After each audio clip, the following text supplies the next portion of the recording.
ಹರಿ ಓಂ. ಜೈ ರಾಧೇ ಕೃಷ್ಣ. ಓಂ ನಮೋ ಭಗವತೆ ವಾಸುದೇವಾಯ. ಆತ್ಮಬಂಧುಗಳೇ ನಮಸ್ಕಾರ. ನಾನು ಪುರುಷೋತ್ತಮ್ ಕುಮಾರ್. ಓ ಮನಸ್ಸೇನಿ ಮಾಯಾಜಾಲ ಯೂಟ್ಯೂಬ್ ಚಾನಲ್ಗೆ ತಮಗೆಲ್ಲರಿಗೂ ಆತ್ಮೀಯ ಸ್ವಾಗತ. ಪುನರ್ಜನ್ಮ ಹಾಗೂ ಕರ್ಮಚಕ್ರ. ನಾನು ಮತ್ತೆ ಮತ್ತೆ ಏಕೆ ಜನ್ಮ ತಳೆಯಬೇಕು? ಪ್ರಶ್ನೆ ನಮ್ಮ ಮನಸ್ಸಿನಲ್ಲಿ ಬರುವುದು ಸಹಜ. ಉತ್ತರ ಬೇಕು ಎಂದರೆ ಆಧ್ಯಾತ್ಮವನ್ನು ಹರಿಯಬೇಕು.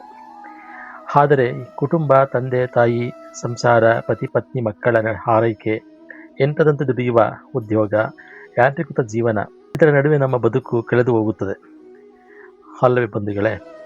ನಾನು ಏನು ಮಾಡಿಕೊಂಡಿದ್ದೇನೆ? ಒಮ್ಮೆ ಯೋಚಿಸಿ ನೋಡಿ. ಇಡೀ ಜೀವಮಾನವೆಲ್ಲ ಪತಿ ಪತ್ನಿ, ಮಕ್ಕಳು, ಅಣ್ಣ ತಮ್ಮ, ಅಕ್ಕ ತಂಗಿ, ಬಂಧು ಬಳಗ ಇವರೆಲ್ಲರನ್ನ ಸರಿಪಡಿಸುವುದರಲ್ಲೇ ದುಡಿದು ನಮ್ಮ ಬದುಕನ್ನು ಸವೆಸಿರುತ್ತೇವೆ. ಈ ಕರ್ತವ್ಯಗಳ ನಡುವೆ ಆತ್ಮೋದ್ಧಾರದ ಮಾತಲ್ಲಿ ಇಷ್ಟಪಟ್ಟ ಹಾಗೆ ಜೀವನ ಮಾಡಲಿಲ್ಲ, ಆತ್ಮತೃಪ್ತಿ ಸಂತೃಪ್ತಿ ಅನುಭವಿಸಲಿಲ್ಲ, ಮನಸ್ಸು ಸಂತೋಷ ಪಡಲಿಲ್ಲ. ಸಂಸಾರದಲ್ಲಿ ದಿನನಿತ್ಯ ಬೇಕು ಬೇಡ, ಇದು ಸರಿಯಿಲ್ಲ ಅದು ಸರಿಯಿಲ್ಲ, ಸಮಾಜ ಏನಂದುಕೊಳ್ಳುತ್ತೋ, ಏಳು ಬೀಳುವ ನಡುವೆ ನಮ್ಮ ಜೀವನಕ್ಕೆ ಬೆಲೆಯಲ್ಲಿ ಬಂಧುಗಳೇ. ಈ ಜಂಜಾಟದ ನಡುವೆ ನಮ್ಮ ನಂಬಿದವರನ್ನು ಆರೈಕೆ ಮಾಡುತ್ತಾ ಸಂತೋಷವನ್ನು ಪಡೆಯುವ ದಾರಿ ಹುಡುಕುತ್ತಾ ಸುಖವಾಗಿರಬೇಕು ಎಂದಾದರೆ ತನ್ನನ್ನು ತಾನು ಅರಿತು ಆತ್ಮ ಒಪ್ಪುವ ದಾರಿಯಲ್ಲಿ ನಡೆಯಬೇಕು. ಕುಟುಂಬ, ಸಂಸಾರ, ಮಕ್ಕಳು, ಬಂಧು ಮಿತ್ರ, ಆಡಂಬರದ ಜೀವನದಲ್ಲೇ ಮುಳುಗಿ ಹೋಗುತ್ತೇವೆ. ಆತ್ಮ ಸಂತೋಷವನ್ನು ಹಣ ಕೊಟ್ಟುಕೊಳ್ಳಬಹುದೇ? ಇಲ್ಲ. ಒಮ್ಮೆ ಮನಸ್ಸನ್ನು ಶಾಂತವಾಗಿರಿಸಿ ಸಾವಧಾನದಿಂದ ಯೋಚಿಸಿ ನೋಡಿ. ಹಿಂದೆ ನಡೆದ ವಿಚಾರ ಘಟನೆಗಳು ಕಣ್ಣ ಮುಂದೆ ಬರುತ್ತವೆ. ಅಯ್ಯೋ, ನಾನೇನು ಮಾಡಿದ್ದೇನೆ? ಇವುಗಳಿಗಾಗಿ ಸಮಯ ವ್ಯಯಿಸಿದ್ದೇನೆ. ನೋವು ದುಃಖ ಕಾಡದೇ ಇರದು. ಸ್ವಲ್ಪ ಸಮಯವನ್ನಾದರೂ ಆತ್ಮ ಉದ್ಧಾರಕ್ಕಾಗಿ ಉಪಯೋಗಿಸಿದ್ದರೆ ನೋವು ದುಃಖ ಜಂಜಾಟದ ನಡುವೆ ಸುಂದರ ಜೀವನವನ್ನು, ಇಷ್ಟಪಟ್ಟ ಬದುಕನ್ನು ನಮ್ಮದಾಗಿಸಿಕೊಳ್ಳುವ ಅವಕಾಶ ಖಂಡಿತ ಬರುತ್ತದೆ. ಲೋಕದ ಜನರಲ್ಲಿ ಹುಡುಕುವ ಬದಲು ನಮ್ಮಲ್ಲಿರುವ ಮೋಜು ಮಸ್ತಿ, ಅಲೆದಾಟ, ನಶೆ, ಅಸತ್ತುತ್ವ, ಆಲಸ್ಯ ಜೀವನ ಇವುಗಳಿಂದ ದೂರವಾಗಿ ಕುಟುಂಬ, ಸಂಸಾರ, ಬಂಧು ಮಿತ್ರ, ಸಮಾಜ ಇಷ್ಟೆಲ್ಲವನ್ನ ಸರಿದೂಗಿಸಿಕೊಂಡು ಸಾರ್ಥಕ ಜೀವನ ನಡೆಸಿದರೆ ಆ ಬದುಕಿಗೆ ಒಂದು ಅರ್ಥ. ಈ ಜನ್ಮ ಸಾರ್ಥಕತೆಯನ್ನು ಪಡೆಯಬೇಕಾದರೆ ಆಧ್ಯಾತ್ಮ ಅವಶ್ಯಕ. ಗುರುಗಳ ಮಾರ್ಗದರ್ಶನ ಬೇಕು. ಹುಡುಕಾಟ ಶುರು ಮಾಡಬೇಕು. ದಾರಿ ಸುಗಮವಲ್ಲ. ಕುಟುಂಬ, ಸಂಸಾರ, ಪತಿ ಪತ್ನಿ, ಮಕ್ಕಳ, ಸಮಾಜ ಇವೆಲ್ಲ ಕರ್ತವ್ಯಗಳನ್ನು ಪೂರೈಸಬೇಕು. ಇಲ್ಲದಿದ್ದಲ್ಲಿ ಇವೇ ನಮ್ಮ ದಾರಿಗೆ ಅಡ್ಡಲಾಗಿ ತಡೆಯುತ್ತವೆ. ನಿಶ್ಚಿತ ಜೀವನದ ಜೊತೆಗೆ ಪಾರಮಾರ್ಥಿಕ ಜೀವನ ನಡೆಸುವ ಹಠ ನಮ್ಮಲ್ಲಿ ಬರಬೇಕು. ನಾವು ಪ್ರಯತ್ನ ಪಡಬೇಕು ಅಷ್ಟೇ. ಶ್ರೇಷ್ಠ ಗುರುಗಳು ದೊರಕುವವರೆಗೆ ತಾಳ್ಮೆ ಇರಬೇಕು. ದಾರಿ ತಪ್ಪಿಸುವವರೇ ಇರುತ್ತಾರೆ. ಇಂತಹ ಸಂದರ್ಭಗಳು ಬಂದಾಗ ಜನ್ಮ, ಪುನರ್ಜನ್ಮ, ಆತ್ಮ ಉದ್ಧಾರ ಗೊಡವೆ ಏಕೆ ಬೇಕು? ಹೇಗೋ ಬಂದಿದ್ದೇನೆ, ಹಾಗೆ ಇದ್ದು ಹೋಗೋಣ ಎಂದು ಮನಸ್ಸು ಸಮಾಧಾನ ಮಾಡಿಕೊಳ್ಳುತ್ತದೆ. ಪೂರ್ವ ಜನ್ಮದಲ್ಲಿ ನಾವು ಅರ್ಧಕ್ಕೆ ನಿಲ್ಲಿಸಿದ ಕೆಲಸ, ಆಸೆ, ಸಾಧನೆ ಮಾಡುವ ಛಲ ಗತ ಜನ್ಮದಲ್ಲಿ ಸಾಧಿಸಲಾಗದೆ ಮಹತ್ವಾಕಾಂಕ್ಷೆ ಹೊಂದಿದ್ದರೆ, ಹಾಗೂ ಗತ ಜನ್ಮದಲ್ಲಿ ಒಬ್ಬ ವ್ಯಕ್ತಿ ತೊಂದರೆ ಕೊಟ್ಟಿರುತ್ತಾನೆ ಅಥವಾ ನಾವೇ ತೊಂದರೆ ಕೊಟ್ಟಿರುತ್ತೇವೆ. ಇಂದಿನ ಜನ್ಮದಲ್ಲಿ ನಾನು ಅಥವಾ ಅವನು ಶಕ್ತನಲ್ಲದಿದ್ದರೆ, ಸಾಮರ್ಥ್ಯವಿಲ್ಲದೆ ಪ್ರತೀಕಾರದ ಭಾವನೆ ಮನದಲ್ಲಿಯೇ ಉಳಿದು ಕಾಲಾಧೀನವಾಗಿರುತ್ತೇವೆ. ಮುಂದಿನ ಇನ್ಯಾವುದೋ ಜನ್ಮದಲ್ಲಿ ಪ್ರತೀಕಾರ ಮಾಡುವ ಅವಕಾಶ ಪಡೆಯುತ್ತೇವೆ. ಮತ್ತೆ ಪ್ರತೀಕಾರ ಮಾಡುವ ಅವಕಾಶ ಸಿಗುತ್ತದೆ. ಈ ಪ್ರತೀಕಾರದ ಸರಪಳಿ ಜನ್ಮದಿಂದ ಜನ್ಮಕ್ಕೆ ಮುಂದುವರಿಯುತ್ತದೆ. ನಾವು ಇದೇ ಜನ್ಮದಲ್ಲಿ ನಾನಾಗಲಿ ಅವನಾಗಲಿ ಕ್ಷಮಿಸಿ ಬಿಟ್ಟರೆ ಆ ಒಂದು ಪ್ರತೀಕಾರದ ಸರಪಳಿಯಿಂದ ಹೊರಬರುತ್ತೇವೆ.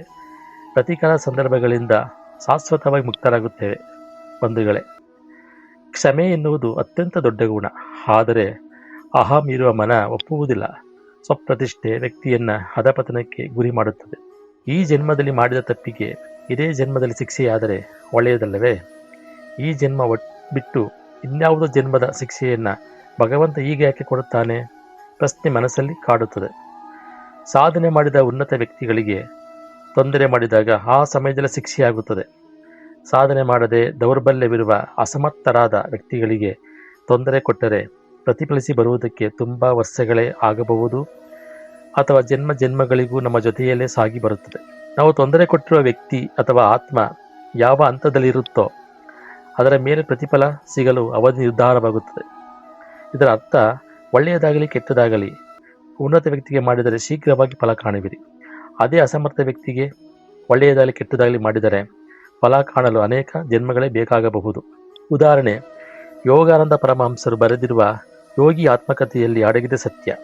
ತ್ರೈಲಿಂಗ ಸ್ವಾಮಿಗಳ ಜೀವನ ಒಂದು ಘಟನೆ ಕರ್ಮ ಸಿದ್ಧಾಂತದ ಶ್ರೇಷ್ಠ ಹಾಗೂ ಮನಸ್ಸಿಗೆ ಆಳವಾಗಿ ಮನಮುಟ್ಟುವ ನಿದರ್ಶನವಾಗಿದೆ. ಇವರ ಆಹಾರ ಯಾವಾಗಲಾದರೂ ಹಾಲು ಸೇವಿಸುವುದು ಇಲ್ಲವೇ ನಿರಾಹಾರಿಯಾಗಿ ಇರುತ್ತಿದ್ದರು. ಒಬ್ಬ ನೀಚ ವ್ಯಕ್ತಿ ಸುಣ್ಣದ ನೀರನ್ನು ತಂದು ಇದು ಶುದ್ಧವಾದ ಹಾಲು ಸ್ವೀಕರಿಸಿ ಎನ್ನುತ್ತಾನೆ. ಯೋಗಿಗಳು ಹಿಂದು ಮುಂದೆ ನೋಡದೆ ಸುಣ್ಣದ ನೀರನ್ನು ಕುಡಿದು ಮುಗಿಸುತ್ತಾರೆ. ಮರುಕ್ಷಣದಲ್ಲಿ ಆ ಕಿಡಿಗೇಡಿ ಹೊಟ್ಟೆ ಹಿಡಿದುಕೊಂಡು ಒದ್ದಾಡುತ್ತಾನೆ. ಇದು ಒಂದು ಸೂಕ್ತ ನಿದರ್ಶನ. ನಾವು ಬೇರೆಯವರಿಗೆ ಒಳಿತಾಗಲಿ ಕೆಟ್ಟದಾಗಲಿ ಬಯಸಿದರೆ ಅದೇ ನಮ್ಮ ಜೀವನದಲ್ಲಿ ನಡೆಯುತ್ತದೆ. ತಾನೊಂದು ಬಗೆದರೆ ದೈವವೊಂದು ಬಗೆಯಿತು. ಇದು ಕರ್ಮ ಸಿದ್ಧಾಂತ. ಅನುಭವಿಸಲೇಬೇಕು, ತಪ್ಪಿಸಿಕೊಳ್ಳಲು ಸಾಧ್ಯವಿಲ್ಲ.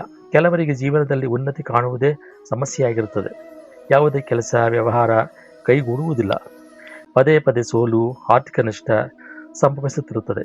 ಇದರಿಂದ ಬರಬೇಕಾದರೆ ನಮ್ಮನ್ನು ನಾವು ತಿಳಿದುಕೊಳ್ಳುವುದಕ್ಕೆ ಪ್ರಯತ್ನ ಮಾಡಬೇಕು. ಇಲ್ಲದೆ ಹೋದರೆ ಜೀವನದಲ್ಲಿ ಮೇಲೆ ಏಳಲು ಸಾಧ್ಯವಿಲ್ಲ. ನಾನು ಎಲ್ಲಿ ಎಡವಿದ್ದೇನೆ, ತಪ್ಪು ಮಾಡಿದ್ದೇನೆ ಎಂದು ತಿಳಿದುಕೊಳ್ಳಲು ಮನಸ್ಸು ಪ್ರಶಾಂತವಾಗಿರಬೇಕು. ಮನಸ್ಸು ಪ್ರಶಾಂತವಾಗಿರಬೇಕು ಎಂದರೆ ಆಧ್ಯಾತ್ಮವೇ ದಾರಿ. ಆಧ್ಯಾತ್ಮ ಅಂದರೆ ಜ್ಞಾನ, ಅಧ್ಯಯನ ಮಾಡು ಎಂದರ್ಥ. ಜೈ ರಾಧೇಕೃಷ್ಣ. ಮುಂದಿನ ವಿಡಿಯೋದವರೆಗೆ ಸಮಯವಿರಲಿ. ನಿಮ್ಮ ಮನಸ್ಸಿನ ಆರೋಗ್ಯ ನಿಮ್ಮ ಕೈಯಲ್ಲಿರಲಿ. ಈ ವಿಡಿಯೋ ತಮಗೆ ಇಷ್ಟವಾದಲ್ಲಿ ಕಮೆಂಟ್ ಮಾಡಿ, ಸಬ್ಸ್ಕ್ರೈಬ್ ಮಾಡಿ, ನಿಮ್ಮ ಹತ್ತಿರದ ಆತ್ಮೀಯರಿಗೆ ಸ್ನೇಹಿತರಿಗೆ ಶೇರ್ ಮಾಡಿ. ಅವರಿಗೂ ಒಳಿತಾಗಲಿ. ಸನಾತನಿ ಸರ್ವಜನ ಸುಖಿನೋ ಭವಂತು.